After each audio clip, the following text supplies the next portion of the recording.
প্রিয় দর্শক শ্রোতা, আসসালামু আলাইকুম। জীবনের গল্প থেকে সবাইকে স্বাগতম। ক্যামেরার সামনে দেখছেন একটা বোন দাঁড়িয়ে আছে। শুনবো তার আজকে জীবনের গল্প। আপু আসসালামু আলাইকুম। ওয়ালাইকুম আসসালাম। আপু আপনার নামটা কি? আমার নাম আয়েশা বেগম। আয়েশা বেগম। আপু আপনার বাড়ি কোথায়? আমার দেশের বাড়ি হইল মমিসিং। ময়মনসিংহ। আচ্ছা, পরিবারে কে আছে আপনার? পরিবারে বলতে কেউ নাই। আমার মা-বাবা বলতে কেউই নাই গে। আমার স্বামী ছিল। স্বামীও আমার ব্রেন স্ট্রোক করে মারা গেছে। স্বামী মারা গেছে।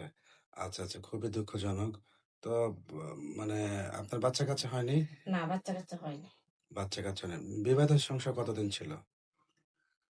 বিয়ের সংসার ৫ বছর ছিল। ৫ বছর। এই ৫ বছর কি বাচ্চা-কাচ্চা হয়নি? না, বাচ্চা-কাচ্চা হয় নাই। আমার স্বামীর একটু সমস্যা ছিল। ও আচ্ছা, আচ্ছা। ডাক্তারের দ্বারা গেছি। ডাক্তারের দ্বারা আমার কোনো সমস্যা নাই। হলো আমার স্বামীর সমস্যা ছিল। আচ্ছা, আচ্ছা, বুঝতে পেরেছি। তো আপু আমাদের এই অফিসে কেন আসছেন? আপনাকে অফিস যাওয়ার উদ্দেশ্য হইলো আমার, আমি একটা ভালো মনের মানুষ চাই।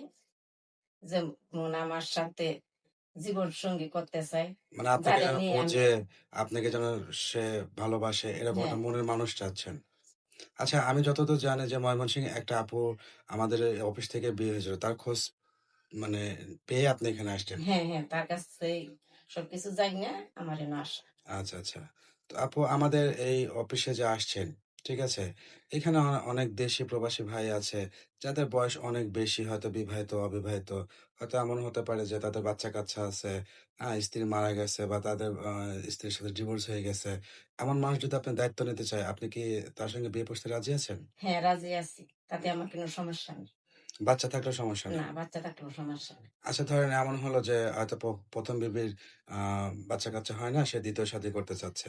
তো তাহলে কি আপনি সতীনের সংসার করবেন? হ্যাঁ, করব সতীনের সংসার। তো সেই বোনের মতন মেনে নিব। আচ্ছা, আচ্ছা। তাকে বোনের মতো মেনে নেবেন। আর যদি বাচ্চা থাকে সেই বাচ্চাটাকে আপনি কোন চোখে দেখবেন?